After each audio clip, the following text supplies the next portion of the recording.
Welcome to the Faith and Grief podcast, where we explore the intersection of faith and grief. We're a nonprofit providing grief support programs through collaborations with local organizations who offer monthly grief support gatherings in your community, as well as the Faith and Grief workshop and weekend retreats. We hope the stories and interviews you hear provide some comfort and hope on your grief journey. First Presbyterian Church of Dallas sponsors this Faith and Grief podcast season. If you or your organization would like to sponsor an episode or a whole season of the podcast, contact me, Shelley Craig, host of the podcast, at shelley@faithandgrief.org. Added dynamic of officers being shot. We routinely care for multiple gunshot victims. But the preceding days of more Black men dying at the hands of police officers affected me. I think the reason is obvious. I fit that demographic of individuals. But I abhor what has been done to these officers, and I grieve with their families.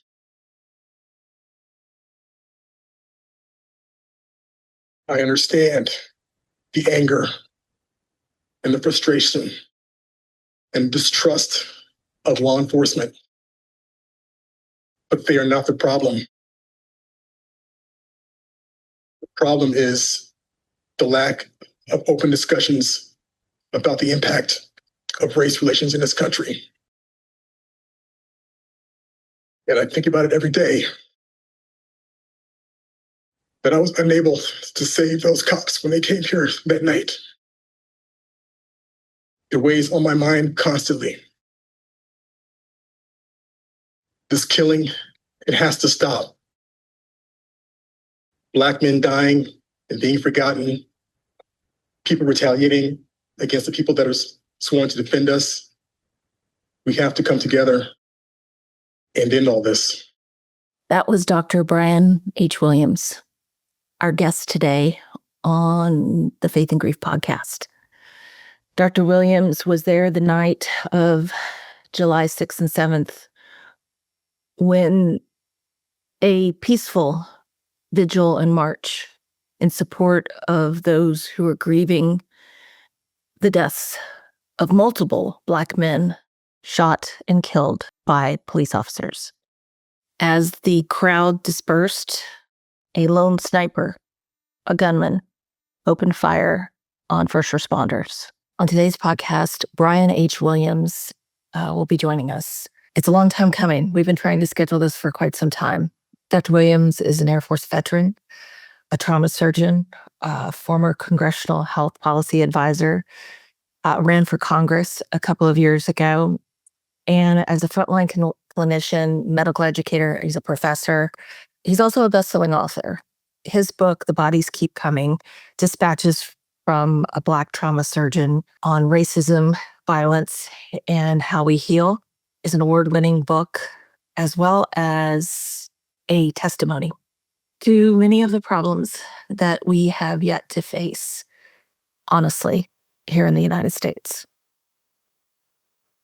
And with that, the grief that is carried, both intergenerationally, specific trauma grief, and the ambiguous grief around racism and how we continue to push it under the rug, even in the midst of it being blatant in our face, much as grief can be. Morning. How are you? Hey, I'm okay. First off, I would like to, I don't even think an apology is the correct thing. I'm going to ask for forgiveness for how long it's taken for us to actually sit down and talk. Oh my gosh. No need at all. So not a problem at all. I get it. The world we're living in, we all have some of these going on. Not a problem at all. Yeah. I would love to say, like today on whatever this is, it's April Fool's Day, by the way, that the world was great and this is so nice for us to get together. But I also feel like, who knows? Right. Exactly. I hope It's hard drop to off. answer that, the random question, like, how are things? How are you doing? How do you answer that considering what is happening nowadays? I don't know. I feel like we're on the, like many people say, I feel like we somewhere. I'm a conspiracy theorist person. So here you go. After Prince died, everything has gone haywire. So I think Prince like threw us on a different, like he left and it was good. And then everything since then, I'm not so sure about. Um, yeah. So it's funny you mentioned that because took my daughter to school today. We're listening to Prince Purple Rain, the Yeah. album. Exactly. It's like, like, Serendipitous. and it's funny because I've been listening to a lot of his music lately myself, and I forget just how brilliant he was, and such a like. I mean, he was like his own entity, like Right. his own creature. I mean, it's no wonder he went without a name for a while because he was just like, "There's nothing on this plane that can." And how do you categorize him? You can't like put him in a box as far as No, user. You're right. He's his own entity. he's his own entity. You just can't put that. You can't. You can't. Right. And I think that was one of his most incredible things. Is he? I think had fun with people trying to put him in a box, Right. and he was just too brilliant and too smart and all that to do that.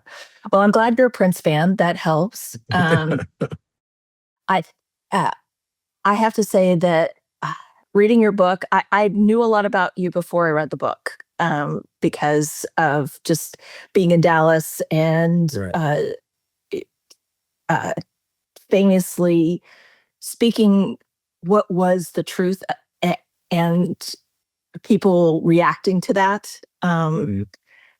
And we've had this loose string between Faith and Grief and you because we started one of our projects because of the tragedy in 2016.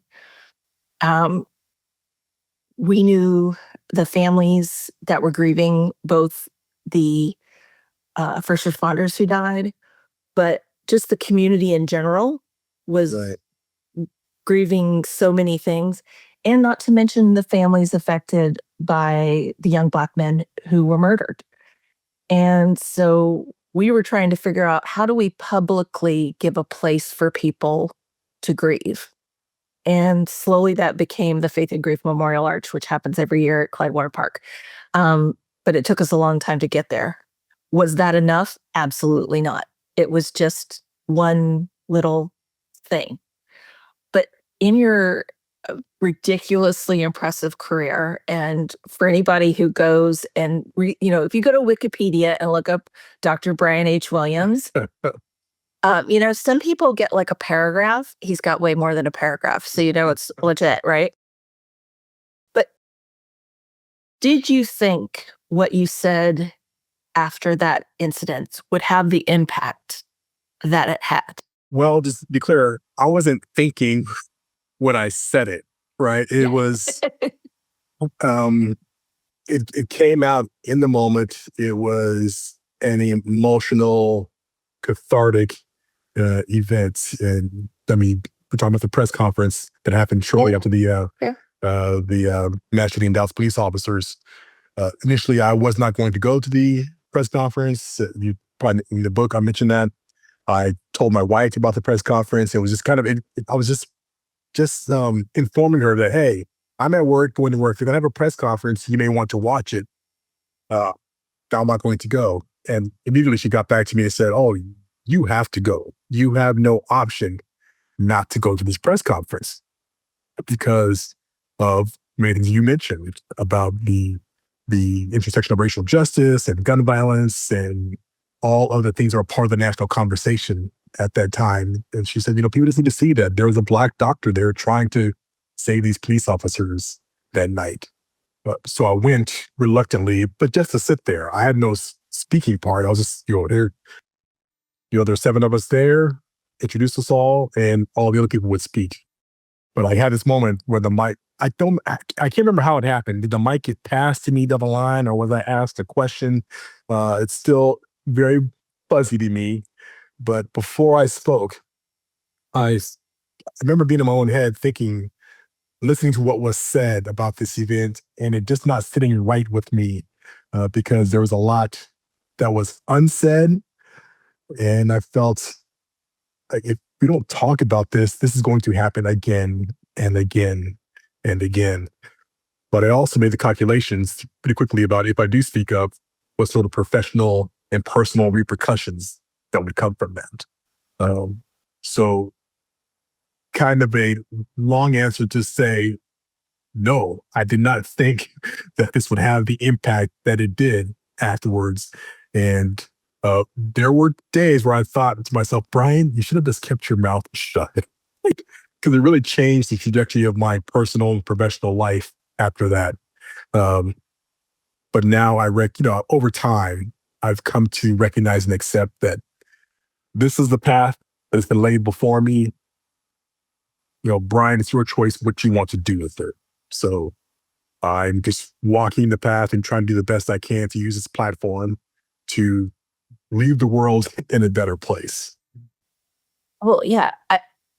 To me, what happened there was, I call it the 3 seconds of bravery.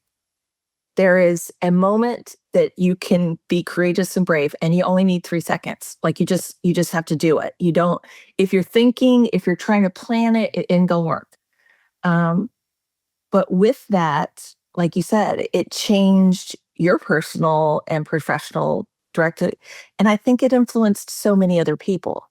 I know for me, when I saw it the first time, I was so glad someone said what wasn't being said, because we tend, and we unfortunately, we're still doing it. We tend to focus on the numbers.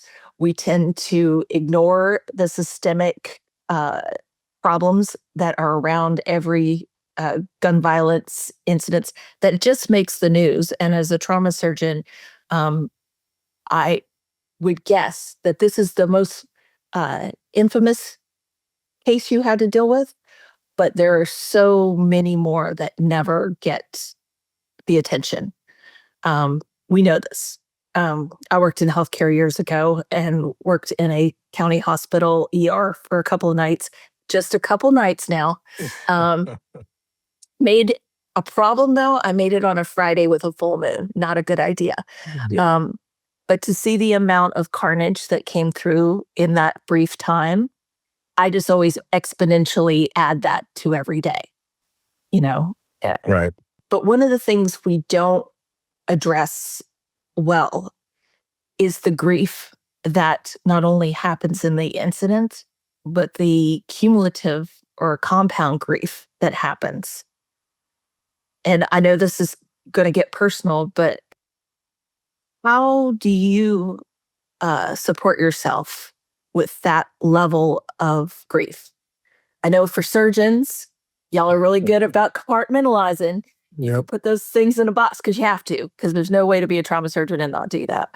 But when you're off, like now, Right. and you're dropping off kid, what do you do for yourself, or what would you tell someone that can help in that moment? Most importantly for me has been external support, and I just have to credit my wife for a lot of this. In the book, she's a central figure that a lot of readers relate to, and she is certainly has always been much more self-aware and psychologically evolved than I have been, and she's helped me to mature in that respect, as far as being more in touch with my inner emotions, but also being able to express them, without fear of what will people think of me as a result. Now, I've not always been like that. And you mentioned compartmentalization. I think I was a good trauma surgeon because I was always good at compartmentalizing it, right? That was a pre-existing condition I had. I was a military officer. My prior career was an aeronautical engineer. So I thought, straight lines, numbers, and equations. So I think this is part of my innate, like who I am, that I took that into trauma surgery. over the course of years, particularly since July 7th, 2016, which is certainly an inflection point in my life. There's before, like there's who I was before and who I am after. Um, and just unpacking that event, but also how I had been functioning in society up to that event, and just began to question a lot of things. Like, am I doing enough? Uh, what is my role as a doctor? What is my role as a husband, father, but also a Black man in the society that is, in many ways hostile to the existence of people like me, no matter where we fall on the socioeconomic scale. Yeah. And was I doing enough for transforming the community I was serving outside the walls of the hospital? There's part of being, you worked in healthcare, is what you do inside the hospital, caring for patients. Right. Yeah. But also there's things that are happening outside the hospital that are seemingly beyond our control, but probably most definitely have more impact on their health and safety than anything we can do in the hospital.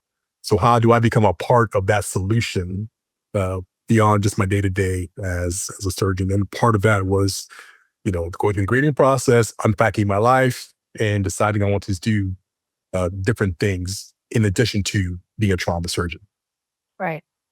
Well, to me, it lends to what you talk about in the book, because I think anybody who comes to the book and doesn't know the story, they're immediately sucked in. Like you get there very quickly.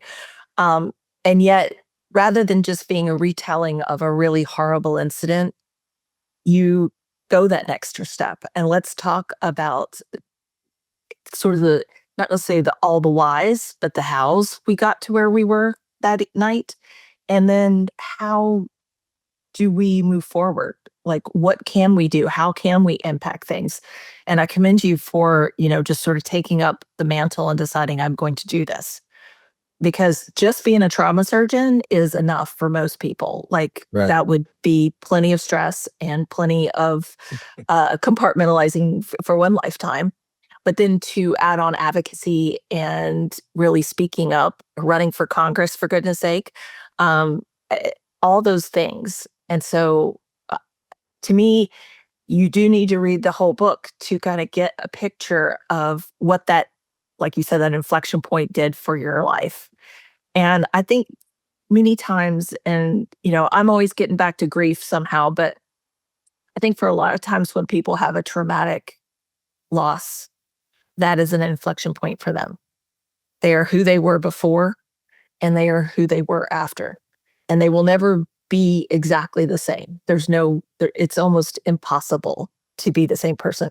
But reconciling that is the journey of grief. That's like really what we're supposed to be doing. Has there been in your career, in addition to July 7th, moments that you saw that in patients and families?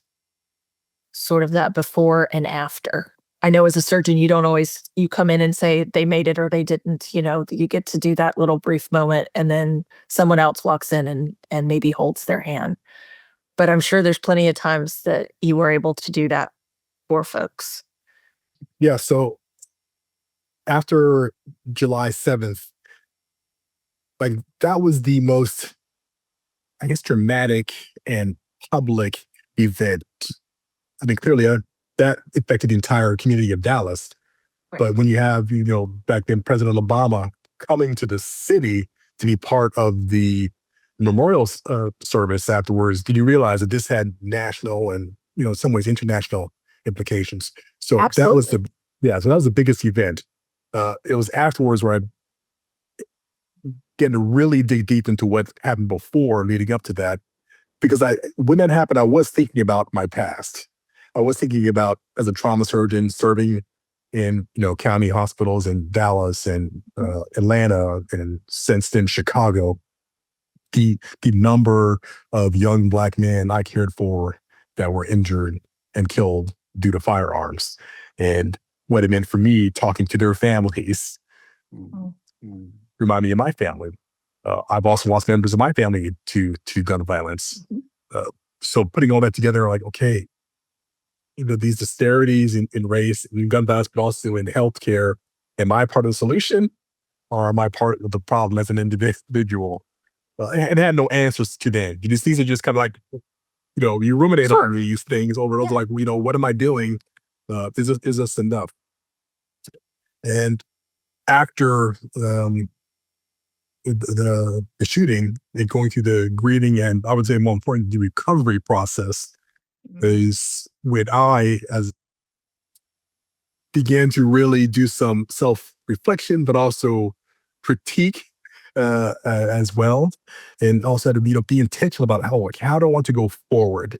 I don't just want to be reacting to the world around me. Like, how do I go forward with intentionality to turn this tragedy into something good for me and the community, and when you have grand ambitions for the nation, which is why I ran for Congress. Um, so I had several friends that were able to help me. I shouldn't say several. My wife and a few other folks that deal with this all the time. They were able to help me to unpack this and put it together moving forward.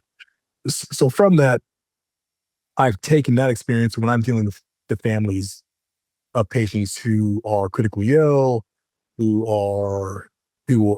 die from an injury, or are so sick that we cannot heal them, and we have to transition to comfort measures and give them a dignified death.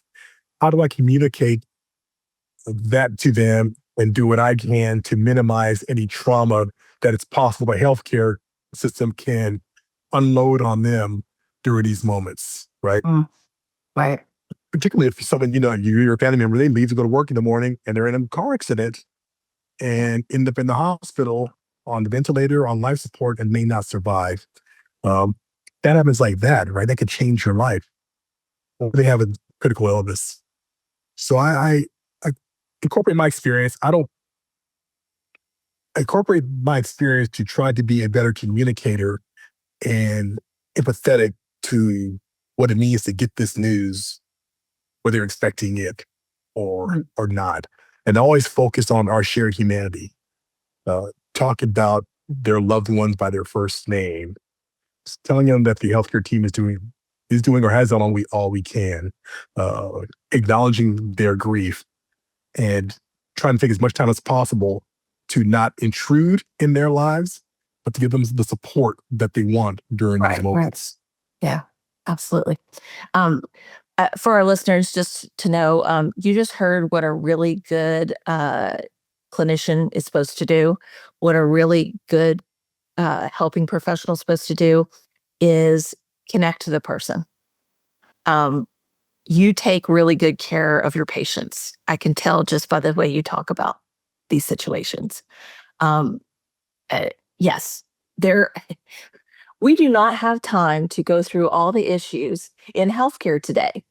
I'm going to leave that for the pit to deal with. Yeah, I tell people all the time, go watch the pit. It's so good. But they just still get to only be at this kind of at the higher level of so many issues, and unfortunately, we don't have time for that here. But the book, what I want to get back to, and the reason people should read it is because it really does give you the insider view of what some of these problems look like. And I appreciate the fact that you went there and you talked about racism and how it's pervasive, not just in healthcare, but in our society. I mean, and we have yet, as a culture, as a society, as a country, whatever version of that you want, really dealt with racism. We dance around it, like you said. Everybody will talk about it, and we'll say this, but and I think it's because there's so much grief around what has happened, both past history and even recent history, sadly, you can just look at yesterday and see Right. that. Our ridiculous obsession with violence. I mean, it's at epidemic levels. I mean, if the number one thing that kills a child is gun violence and we're not doing anything about it, the grief that those families are experiencing gets put in a box and ignored. And you can't hold grief with nothing. Like you've talked about your family and friends who came and you're using them as a support system. Your support system is great. And yet it continues. And it's so hard. I've really been I appreciate the folks, parents of the victims of Sandy Hook and Robb Elementary and so many of these other incredibly awful, tragic situations that refuse to put their grief in a box. They have done an immense job keeping their kids' memories alive. But they're not the only ones. It's there. So my last part of the book that I appreciate is how we heal. What are some of the things that you may have seen in recent years? And I don't count 2025. I honestly am like, we might just skip over that year. Like we'll pretend like it never existed. I don't know. But at the same time, I don't want to do that because there's a lot of violence and a lot of grief that's come. We're in a grief epidemic right now. We just don't even know where to go. Right. But what are some of the things that you've seen, maybe glimmers of hope, comfort that have sort of appeared through the work that you've been doing? Thanks for mentioning that part because that was really important to me for the book to end on a hopeful note, to lead the reader through all of this darkness, then this huge tragedy, and say, okay, now we understand this history. Let's talk about what we can do, and then on a hopeful note. So part of that is see things through my eyes. You learn that you're not alone, right? You may think you are, but you realize that you are not alone. And something you think is this only happening to me, no doubt it is happening to many, many others. And when I put the book out, I tell people like, when you read the book, you know a lot more about me than I'll ever know about you, right? It's so much in there, but the amount of emails I've received from my website or when I go do speaking on the book and people will say, I'm really connected with this particular passage. I'm glad you mentioned that. It led to this conversation within my family, or I felt that I could do X, Y, and Z. It taught me that there is power in sharing our stories and establishing that connectivity. And from there, you start to build your tribe. Like, who are others that may not have always gone through something, but who do possibly feel lost, who feel powerless to make a change. And I feel like you can make a difference. Well, I go back to that press conference. Excuse me. There were 7 people at that press conference. Everyone spoke. It went on for about an hour. Mhm. But even to this day, Shelley, it's almost 10 years later, people tell me, like, I saw your press conference. And I remind them that it wasn't my press conference. A lot of people spoke, but the only thing people remember is that 2-minute clip of me mentioning the things that you talked about earlier. So if you think you can make a difference, you can.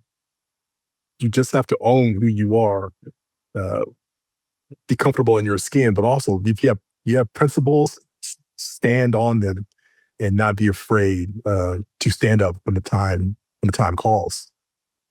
And I see a lot of people doing amazing things every day in that respect. So that's what gives me hope, that despite the onslaught of darkness we may be getting through our social media sources, there are people behind the scenes doing good work every day, quietly, not expecting recognition, but they're committed to leaving this world in a better shape for our children than it was for us. Yeah.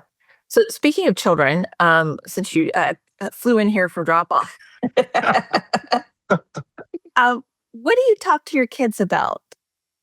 Talking about what you do, and Right. especially they're growing up in a very different environment than probably you or I did. Dealing with like talking about social media, you got that, but just in a it's a stressful time, and then you add on a bunch of other stuff, and it's complicated. What do you talk to them about? So my wife and I, we have one daughter who's a teenager now, and the shooting happened when she was 5 years old. Mm. Right.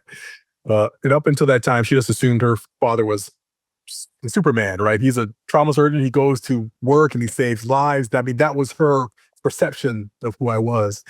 And because this event had such wide coverage, and because there's such easy access to information nowadays, uh, she was aware that this had happened and that I was involved in it. Although I was not aware of how much she had internalized and and how much she'd interpreted from this event. I talked about a discussion we had in the book. I mentioned this discussion, which just Yeah. caught me totally off guard. But she began to ask me about the shooting, um, which was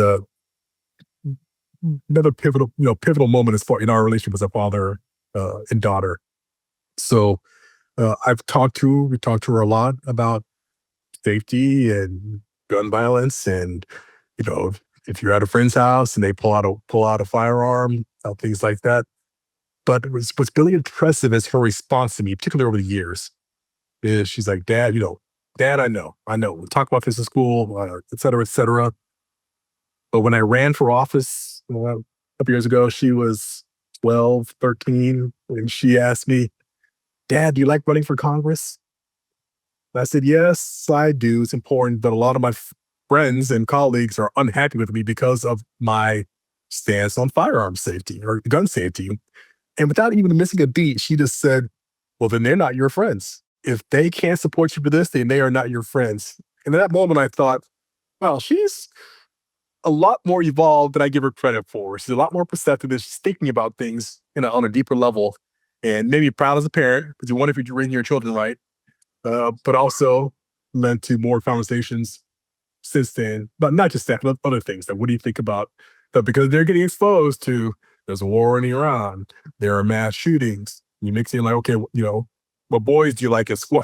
You try, putting all that stuff together. And I'm at a stage now where I just try to listen a lot, let her start talking and not try to cut her off and interject what I think about things. Just let her talk and respond as necessary. It's fun and challenging. I can only imagine. Mine are now they're young adults, so it's a lot easier-ish. I always tell people, I said, I get that you don't really ever stop parenting. But, I asked about her because you do bring that up in the book. And I liked the fact that you were honest with her. And I think especially at teenage years, yeah, listening is the way to go because they're in anything you could tell them that to possibly sink in. Even if you are a trauma surgeon, an aeronautical engineer, and like your degrees mean nothing. You're still dad, and you're still kind of cringe. Like, ugh, I don't know about that. Yeah. But I think they definitely, and I think their generation has watched over this last 10, 15 years. Cause I mean, she's right at the age when everything, you used to could know a lot, but you had to go look for it. Right. Now, the minute something happens, and I think that's a grief that we're also dealing with. Our brains are not meant to know all the stuff all the time. Like we weren't really created that way. And yet, without it, we would not have known about the level of violence and trauma and the pervasiveness of gun violence without it. Because people are willing to turn their phone on while the incident is happening, sadly. But it's one of those things until people see it, it's easy for them to ignore. And I think it's the same, even though racism is such a huge topic, again, that would be a whole nother conference. Right. But I'm also one that we can talk about it, but until we start to work on some changes, and I do totally agree. There are some people doing amazing work and showing up every day, making a difference, and not necessarily doing it for the glory of clicks and whatever else. So in the part talking about healing, what do you think we can do in small ways to maybe have an impact on gun safety, or have an impact in racism or violence? What's something small I think that you talked about people feeling like they're alone, but then they find out, oh my gosh, there's all these people that feel the same way. And we've, as connected as we are, we're also very isolated in strange ways. But sometimes it's just that connecting part that makes a difference. What are some of the things that you would say to someone who said, well, how can I make a difference? Right. So at the individual level, I really feel strongly about education, like educating ourselves about our history. Because if you understand what's happened in the past, you can better understand what's happening now, right? And then use that to create a better future. And in the book, I bring out things such as 12 of the first 15, I think, presidents were enslavers, right? The greatest, maybe 80% of members of Congress were enslavers as well when they created the Constitution.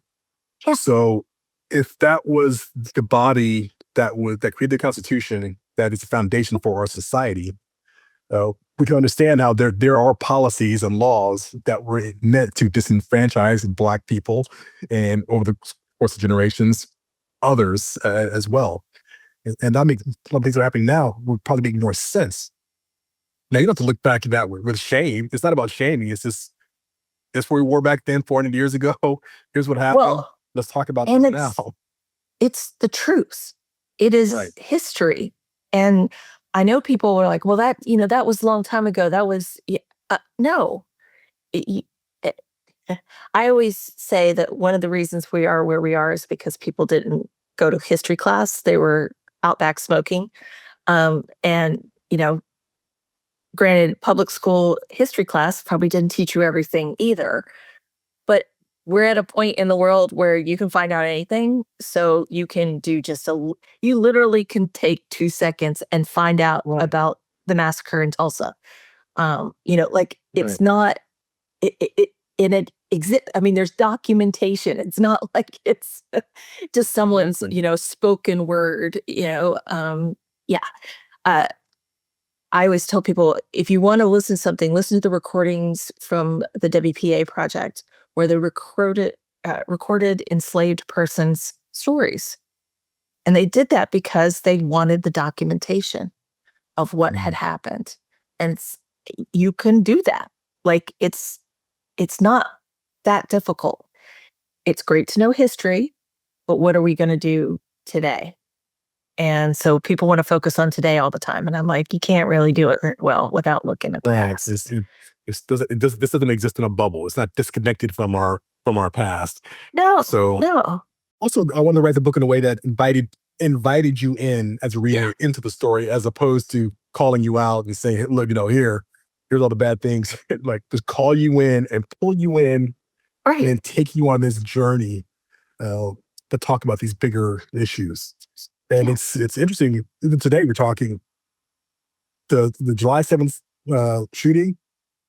When I speak about this, it's just an event people were asking me about the other issues covered in the book, which is what I was hoping for, but did not know if I could achieve. So I consider that, one of my small contributions to the larger discussion is bringing that all together. Well, and I think that's what you hope a book will do is, it will have it will start a conversation. I mean, I know I recommended your book I still do all the time because I'm like, you need to see it from the, I hate to say observer view, but how it affected you personally in your own life, these huge topics, but also how this one incidence of traumatic violence affected not just you, but an entire community. And you take that and multiply it by all of the incidents that have happened just since July 7th. I literally went and looked up how many mass shootings have we had since then. Can't get a good number because too many. And Right. I deal with the other side of it. I deal with the parents coming and their loved one has died by suicide. And the reason they died by suicide is because they were able to walk down to a big box store and purchase a gun in a very short amount of time, walk home and take their own life. And there's nothing you can do about that situation, but I'm dealing with the consequences, the aftermath, the grief that's there. And when that happens to you as an individual, but then it continues to happen to many other people and nothing changes, people get a little, there's a little despair there. And I don't say little, probably a lot. So for me, the little things that I've seen is people sort of like the families from Robb Elementary taking their work into advocacy and not being quiet. I think it's the same when you see people taking their grief and finding meaning in it. Because that does not mean you have to be doing stuff immediately. I don't want people to think that, there's something wrong with you because you haven't gone out and run for Congress. It's not that. It's what can I do with the knowledge that I have now and what I've gone through, and how can I maybe stop one person? Maybe, maybe change, maybe show up to something that I wouldn't show up to otherwise. I think so many times people are like, well, if I do a protest or if I do this, whatever happens, well, it does matter long term. We don't look back and go, like the Tea Party, for instance, we don't go, oh, that was interesting. Wonder how those people felt. We glorified this one event that just happened to be, domestic terrorism. Right. And what happened with that, we're okay with that version. It's so complex, but I appreciate so much the work that you've done and this book, because like I said, I recommend it to people all the time. Probably this one and I'm sure you probably know Reverend Michael Waters, there in Dallas. Yes. He wrote a lovely book for his young son at the time, talking about the same topics around racism and violence and things. And so I kind of put them together for people all the time. Yeah. And I'm like, here's one for your kid, here's one for you, and y'all can talk together. It would be great. Speaking of that, I want to offer your listeners a signed copy of my bookshelf. Oh, fantastic. Love that. You and I could talk offline about how to make it happen. Yeah.